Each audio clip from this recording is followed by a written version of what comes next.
한다고 해서 안 봐지는 게 아니죠. 거의 뭐 중독 수준인 사람한테 하지 말라 그래서 말을 듣겠어요? 하나님을 더 가까이 하고 하나님께 더 가까이 나아갈 때만 그런 욕망이 저절로 사라지게 되는 줄 믿습니다. 내가 끊으려고 안 끊어져. 하나님께 더 가까이 나아가고 하나님께 더 의지하며 나아가면 자연스럽게 그런 마음이 떠나갑니다. 이러다 사람들은 눈에 보이는 것에 약합니다. 눈에 보이는 것에 쉽게 이끌립니다. 눈에 보이는 것에 쉽게 현혹됩니다. 화려하고 멋있고 예쁘고 내가 갖고 싶은 것에 마음을 쉽게 빼앗깁니다. 연애할 때도 보면 눈에 보이는 것에 이끌려 연애하는 청년들이 많습니다. 일단 잘생기고 예쁘기만 하면 덮어놓고 대시하고 전화번호 따고 연애하는 청년들이 있습니다. 위험한 청년들입니다. 그 사람이 예수님 믿는 사람인지 예수님 믿어도 교회를 똑바로 다니고 있는지 그 사람의 성품은 어떠한지 그 사람의 생각과 가치관이 어떠한지는 관심이 없고 그저 잘생기고 옷 잘 입고 예쁘기만 하면 된다는 잘못된 생각을 가지고 있는 것입니다. 또 어떤 청년들은 그 사람이 얼마나 좋은 직업, 좋은 직장을 다니고 있는지 얼마나 돈을 많이 버는지에만 관심이 있는 청년들이 있습니다. 왜 현실적이긴 하죠. 그렇지만 전부 다 눈에 보이는 대로 그 사람의 겉모습만 보고 판단하는 것입니다. 위험한 청년들입니다. 그럼 만약에 그런 조건에 맞는 사람과 만나서 결혼을 했어요. 근데 그 다음 무슨 일이 벌어질까요? 나중에 그 잘생긴 얼굴로 다른 이성들을 막 만나고 다닐 거예요? 돈 많이 벌어 좋다고 했더니 어느 날 돈줄이 딱 끊기면 내가 저 남자랑 왜 결혼 생활을 해야 되지? 이런 생각이 들 거예요. 그런 눈에 보이는 외모나 조건을 따라가도록 유혹하는 것이 바로 사탄의 유혹입니다. 그런 것을 자꾸만 쳐다보게 만드는 것이 사탄의 유혹입니다. 육신의 정욕, 안목의 정욕, 이생의 자랑을 가지고 유혹하는 것입니다. 저 영원한 하나님의 나라, 실제로 존재하고 이따가 비교할 수 없는 번쩍번쩍 빛나는 황금으로 빛나는 저 하나님 나라를 쳐다보지 못하게 하려고 계속해서 이따위 것만 쳐다보게 만듭니다. 그런데 그런 육신의 정욕, 안목의 정욕, 이생의 자랑의 중심에 무엇이 있습니까? 그 가운데 안목의 정욕이 있죠. 마귀가 안목의 정욕을 가지고 유혹합니다. 안목의 정욕이 뭐죠? 눈, 안, 눈목입니다. 눈, 안, 눈목. 전부 다 보이는 것을 따라가는 욕망, 이게 바로 안목의 정욕입니다. 아담과 하와가 에덴 동산에서 선악과를 바라보면서 그런 욕망을 가졌죠. 먹음직도 하고 보암직도 하고 탐스럽기도 한 나무인지라. 분명히 동산 중앙에 있는 선악과는 하나님께서 먹지 말라고 하시는데 사탄의 말을 듣고 보니까 욕심이 생겼습니다. 선악과를 먹고 싶은 욕심이 생겼습니다. 그 욕심을 이겨내지 못한 결과 선악과를 따먹고 범죄하게 되었습니다. 그게 인간이라는 거죠. 디모데후서 4장 10절에 보면 데마라는 사람이 나오는데요. 데마는 원래 바울의 동역자입니다. 바울과 함께 다니며 선교 사역을 했던 사람이에요. 그런데 그렇게 믿음 좋은 사람이 세상을 사랑하여 바울과 동료들을 버리고 데살로니가 그 큰 대도시로 돌아갔습니다. 예수님 잘 믿고 따랐던 사람도 슬금슬금 눈에 보이는 세상의 화려함에 마음을 빼앗기면 얼마든지 자기의 사명 직분도 버리고 세상으로 돌아갈 수 있다는 거예요. 그것은 안목의 정욕을 제어하지 못하고 방치한 결과죠. 눈에 보이는 것에 자기의 마음을 빼앗긴 결과입니다. 그렇지만 예수님께서는 그렇지 않으셨습니다. 눈에 보이는 것보다도 보이지 않는 것에 주목하셨습니다. 겉모양보다도 그 중심을 바라보셨습니다. 멋진 건물이나 외형보다도 그 미래에 벌어질 일들을 바라보셨습니다. 오늘 본문 1절에 보면 예수님께서 무엇을 보고 계시죠? 예수님께서 눈을 들어 부자들이 헌금함에 헌금 넣는 것을 보시고 라고 되어 있습니다. 예수님께서 부자들이 헌금함에 헌금 넣는 것을 지켜보셨습니다. 부자들이 헌금했으니까 그 당시의 돈은 금화, 은화 이런 거잖아요. 아마 번쩍번쩍 빛나는 금화를 넣었습니다. 어쩌면 좀 자랑하고 싶어가지고 괜히 그냥 넣으면 되는데 이렇게 하면서 이게 뭐지 하면서 금화 다 넣는다. 이거 봐, 금화 은화 넣는다. 그럼 헌금을 택했죠. 또 무엇을 보셨습니까? 2절에 보면 또 어떤 가난한 과부가 2렙돈 넣는 것을 보시고라고 되어 있습니다. 예수께서 이번에는 가난한 과부가 초라한 행색의 과부가 헌금 안에 2렙돈, 손때가 많이 묻었고 또 오염도 많이 돼 있는 큰에 빠진 동전 2개, 2렙돈의 헌금을 넣는 것을 지켜보셨습니다. 예수님께서 우리가 드리는 헌금에 관심이 있으시다는 겁니까? 관심이 없으시다는 겁니까? 관심이 있으시다는 거죠. 우리가 드리는 헌금에 관심이 있으시다는 겁니다. 우리가 헌금하며 헌금을 넣을 때에도 예수님께서 그것을 지켜보고 계신다는 거죠. 헌금을 드리지 않고 낼름 떼어먹는지, 하나님께 드리기로 해놓고 드리지 않는지, 아니면 마음과 정성을 다해 헌금을 드리는지 다 지켜보고 계신다는 것입니다. 헌금 드리는 것을 보면 그 사람 마음 중심, 신앙의 상태도 파악할 수 있다는 거죠. 어떤 성도들은 목사님이 헌금 얘기하는 것을 아주 싫어합니다. 목사님이 헌금 설교나 헌금 얘기하면 아주 발작을 하는 경우가 있어요. 목사님이 돈을 좋아한다고 떠벌리고 다닙니다. 사실 알고 보면 목사님이 돈 욕심이 있는 게 아니라 본인이 돈에 대한 욕심이 많아서 그런 거죠. 그런데 이상하죠? 예수님께서 우리가 드리는 헌금에 관심이 많다는 사실입니다. 예수님께서 뭔가 가진 돈이 부족해서 우리가 드리는 헌금에 관심이 많으실까요? 그게 아니죠.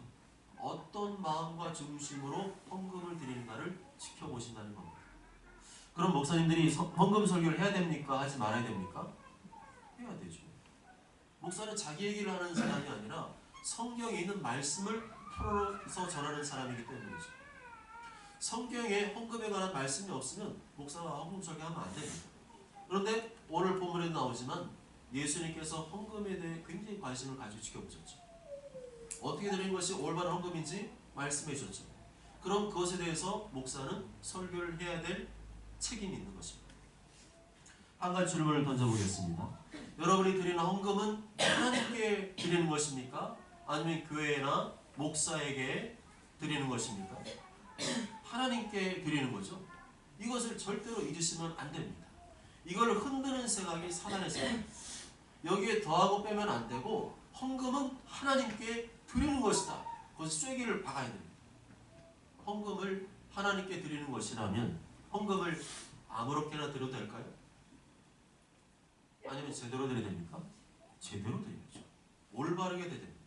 올바르게 헌금을 드릴 수 있도록 목사가 헌금 설교를 해야 됩니까? 안 해야 됩니까? 해야 됩니다. 이 시간 이후로 목사님이 헌금 설교한다고 입이 삐쭉 나오거나 눈에서 레이저 광선을 바라는 분이 계시다면 그 성도님은 돈 욕심에 빠진 분으로 보겠습니다. 자기가 돈에 대해 집착하고 있으니까 목사도 자기식으로 바라보고 있는 성도라고 이해를 하겠습니다. 만일 어떤 목사님이 나는 헌금 설교해 본 적 한 번도 없어요 하는 분을 봤어요. 유튜브나 유명한 분 중에 있더라고요. 자기는 헌금 설교 한 번도 한 적이 없대요. 근데 그 목사는 뭔가 잘못 알고 계신 거죠. 목사는 하나님께서 어떤 헌금을 기뻐하신지를 가르쳐서 설교를 해야 됩니다. 하나님이 원하시는 헌금 무엇인지를 바르게 가르쳐서 성도들이 바르게 헌금할 수 있도록 가르쳐야 됩니다. 예수님께서 오늘 말씀 보면 헌금에 대해 관심이 많으셨어요. 부자가 헌금하는 것, 가난한 과부가 헌금하는 것 유심히 지켜보셨습니다. 그리고 그 헌금이 하나님 마음에 합당한 것인지 아닌지 분석을 해주셨습니다. 3절 다 함께 읽어볼까요? 3절 시작. 이르시되 내가 참으로 너희에게 말하노니 이 가난한 과부가 다른 사람보다 많이 넣었도다. 어떻게 이 가난한 과부가 다른 모든 사람보다 많이 넣을 수 있습니까? 가난하다 그랬잖아요. 돈이 없다 그랬잖아요. 그런데 이 가난한데 어떻게 다른 사람보다 많은 헌금을 넣었다고 할 수 있나요? 분명히 2절에 보면 이 어떤 한 과부가 겨우 2렙돈 동전 2개를 헌금함에 넣었다고 했는데 어떻게 다른 모든 사람보다 더 많이 드렸다고 평가할 수 있느냐는 겁니다. 뭐가 예수님 계산착오가 일어난 게 아닐까요? 2렙돈이 얼마인가? 렙돈은 그리스 화폐 중에서 가장 작은 화폐의 단위라고 합니다. 하루 노동자 일당이 1데나리온인데 1렙돈은 1데나리온의 128분의 1이라고 합니다. 계산이 빠른 분은 지금 계산할 수 있을 것 같아요. 하루 일당을 10만원으로 친다면, 일반 서민들 하루 일당 10만원 친다면 한 렙돈은 10만원에 128분의 1을 한 거거든요. 128분의 1. 그러면 얼마냐면요. 얼마일 것 같아요? 871원입니다. 2렙돈이면 얼마예요? 871 곱하기 2. 겨우 1,500원밖에 안 되는 액수예요. 그런데 과부가 드린 2렙돈의 가치가 어느 정도라고 말씀하셨죠? 4절 다 함께 읽습니다. 시작. 4절. 저들은 그 풍족한 중에서 헌금을 넣었거니와 이 과부는 그 가난한 중에서 자기가 가지고 있는 생활비 전부를 넣었느니라 하시니라. 아멘. 다른 사람이 볼 때는 역시 저 가난한 과부가 무슨 돈이 있겠어? 겨우 2렙돈밖에 안 넣었네. 땡그랑땡그랑하니까. 그렇지만 예수님께서는 이 과부가 드린 헌금의 가치를 대단히 높게 평가하셨습니다. 이 가난한 과부가 다른 모든 사람보다 많이 넣었느니라. 만일 돈 많은 부자들이나 생활이 넉넉한 사람이 1,500원을 헌금했다면 그것은 매우 인색한 헌금이겠지만 경제적으로 많이 어렵고 가난한 과부가 1,500원을 헌금했다면 그것은 1,500원 이상의 매우 높은 가치를 가지고 있다는 것입니다. 예수님께서는 이 과부의 사정을 너무 잘 아셨습니다. 이 과부가 얼마나 어렵게 사는지 알고 계셨습니다. 1,500원이 생활비 전부라잖아요. 생활비, 우리가 생각하는 생활비보다 훨씬 못한 생활비. 1,500원 가지고 뭐 하루를 버티는지 이틀을 버티는지 모르겠어요. 1,500원 가지고 생활한다는 거예요. 하루에 1,500원 가지고 생활한다고 생각해보세요. 뭘 먹겠습니까? 뭐 과자 한 봉지 1,500원밖에 안 하잖아요. 뭐 라면 한 봉지 1,000원밖에 안 하잖아요. 그냥 하루 한 끼 1,500원 가지고 때우는 정도? 그런 정도밖에 안 되는 거죠. 그렇게 구차한 생활을 하고 있었다는 겁니다.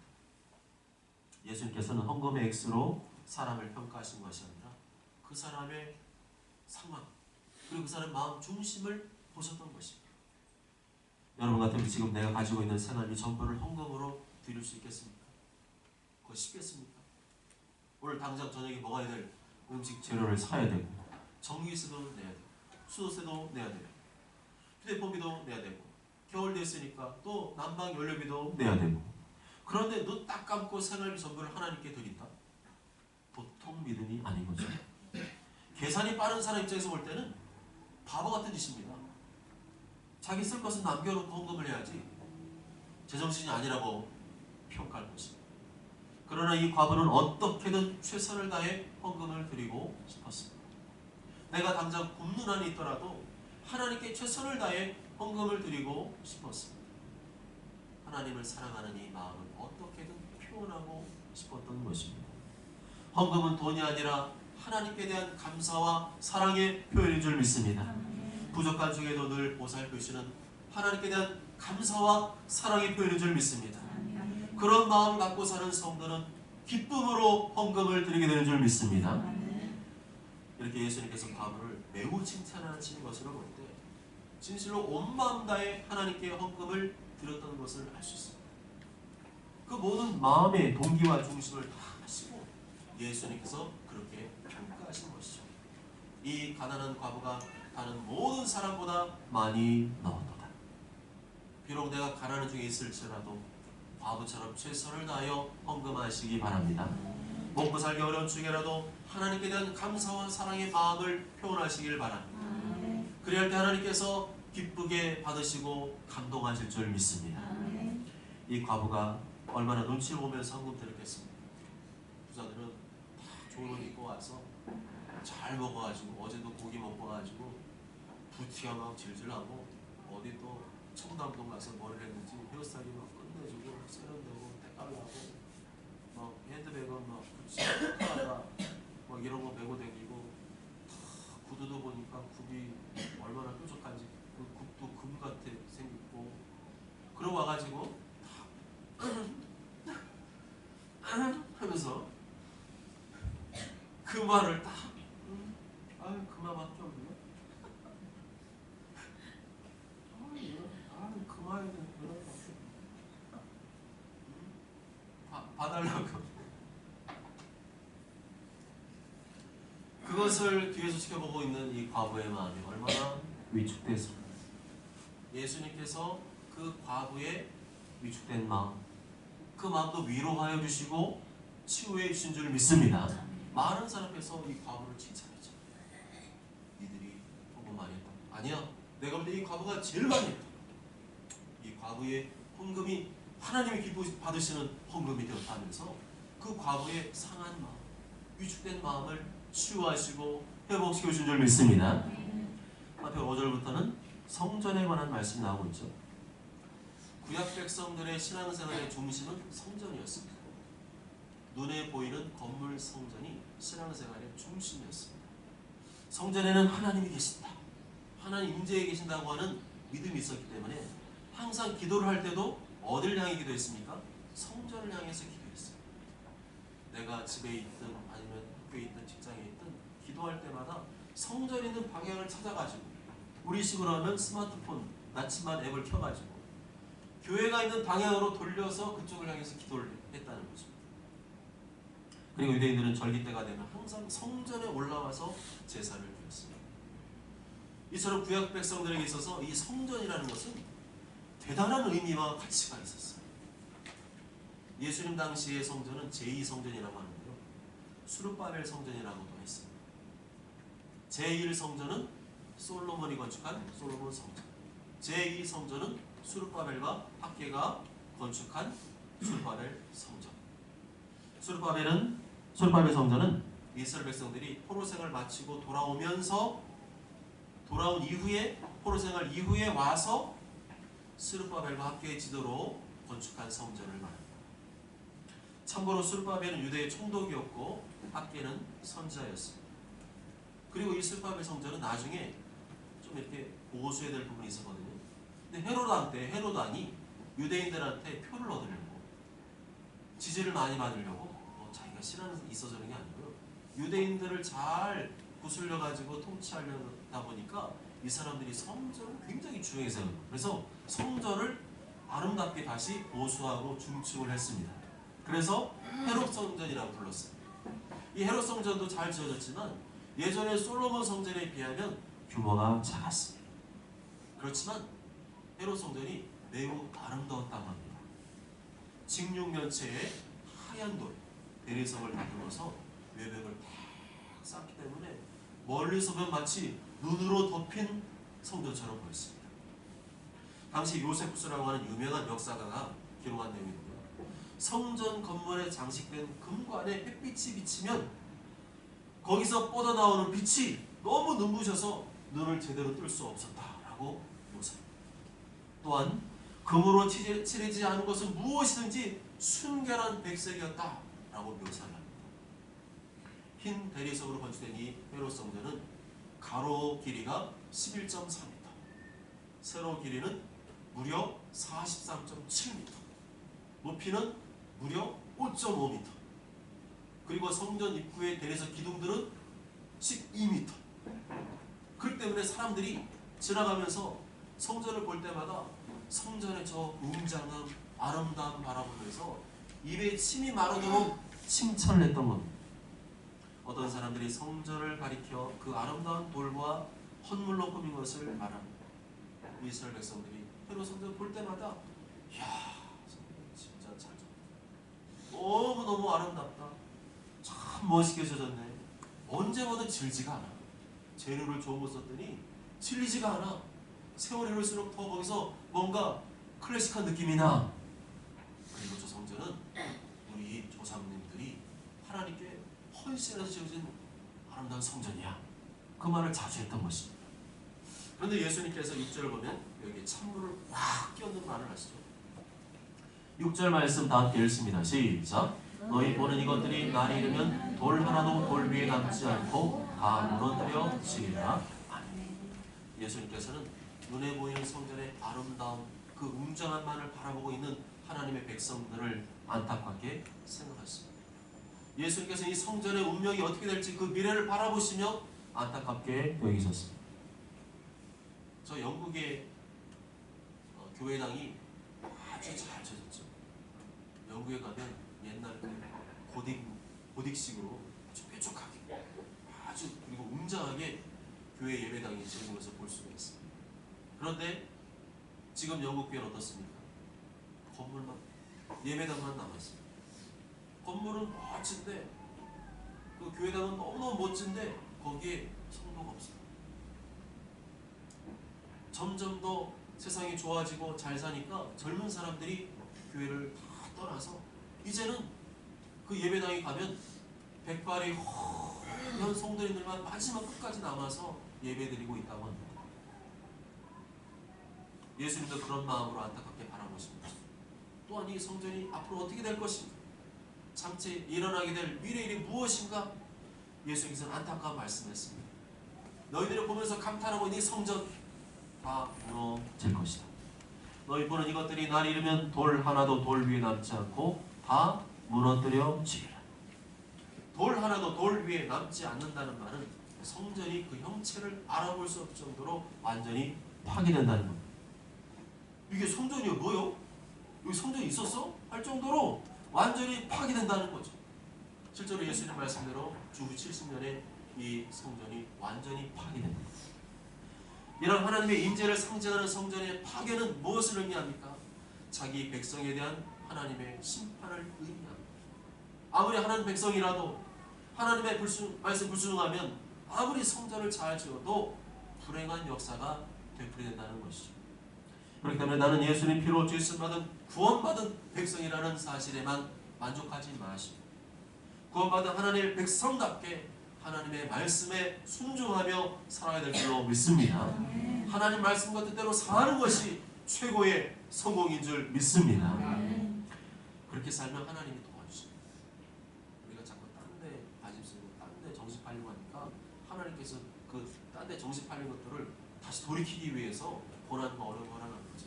우리가 정신 똑바로 차리고 하나님께 집중하고 하나님을 예배하고 하나님을 사랑하고 하나님대로 살게 되면은 요셉처럼 형통한 역사를 허락하는 줄 믿습니다.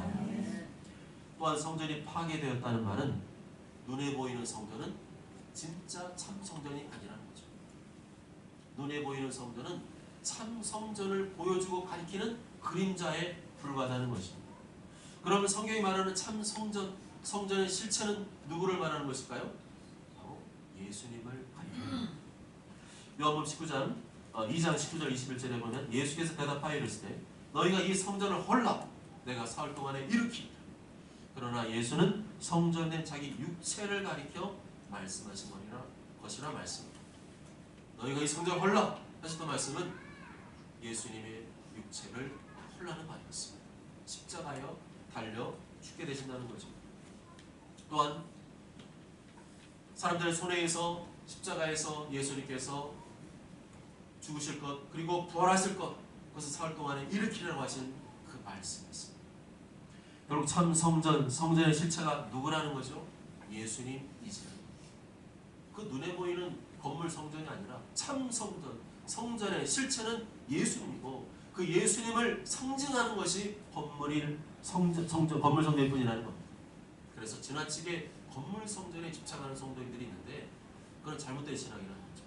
성전 잘 지으면 뭐가 다 된 것처럼 성전 잘 지으면 교회가 부흥할 것처럼 아닙니다. 그 패러다임을 이제는 깨뜨려야 돼요. 지금요 멋지게 잘 졌는데 앞으로 교세가 계속 예수님 사람이 많이 늘어나면은 상관이 없는 거예요. 예전에 그랬잖아요. 그러니까 막 지면은 왔어요. 근데 지금은 여러분 통계 보시는 것처럼 교회가 점점 약해지고 있습니다. 젊은 사람들이 교회를 떠나고 있어요. 갈수록 교회 교인 숫자가 줄어들고 있습니다. 그런 상황에 무리하게 돈을 들여서 성전을 잘 짓고 지나갈 때마다 와 성전 진짜 잘 졌네 끝내주네 그런 게 본질적인 신앙이 아니라는 거죠. 그런데 그것 때문에요 그게 나중에 애물단지가 돼가지고 한 달에 막 이자 갚고 대출 갚느냐고 고생하는 교회들이 얼마나 많은지 모릅니다. 그리고 영국교회 같은 경우는 그 교회당이 술집으로 팔리고 나이트클럽으로 팔리고 강대상 자리가 제일 비싼 자리래요. 그런 식으로 비참해지는 영교회를 바라보면서 우리가 생각의 전환이 필요합니다. 그런데 예수님의 저들은 이거를 모르고 물어봤습니다.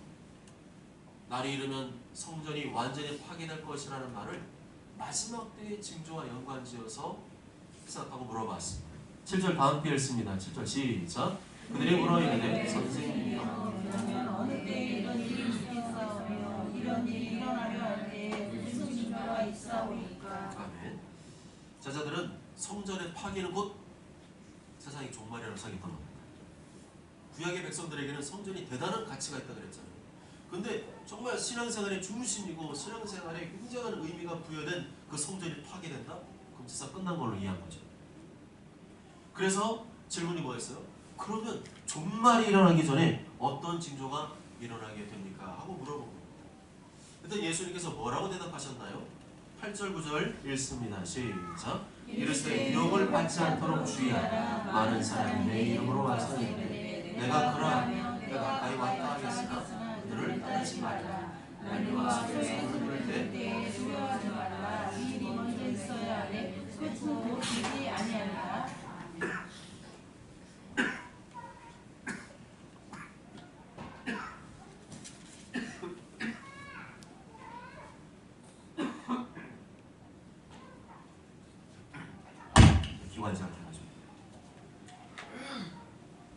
예수님께서 마지막 종말에 일어날 재앙에 대해서 인간적인 재앙과 자연적인 재앙으로 구분해서 설명했습니다.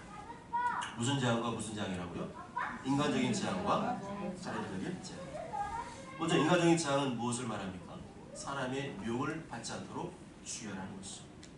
많은 사람이 내 이름으로 와서 내가 그러하며 때가 가까이 왔다 하겠으나 그들을 따르지 말라. 마지막 때가 되면 한두 사람이 아니라 많은 사람들이 자기가 예수님이라고 떠벌리고 다닌다는 겁니다. 마태복음 24장 5절과 23절에 보면 이렇게 말씀하죠. 많은 사람이 내 이름으로 와서 이르되 나는 그리스도라 하여 많은 사람을 미혹하리라. 그때 사람이 너에게 말하되 보라 그리스도가 여기 있다 혹은 저기 있다 하여도 믿지 말라. 내가 예수다, 내가 그리스도다, 내가 하나님이다, 내가 성령님, 내가 보혜사다, 그리스도가 여기 있다 저기 있다 하여도 그렇게 주장하는 건 전부 다 뭐라는 겁니까? 가짜라는 거죠. 거짓말이라는 겁니다. 이단이라는 겁니다. 그들이 아무리 내가 예수다 그리스도다 해도 그들은 사람이라는 것이고요. 죄인이라는 것입니다.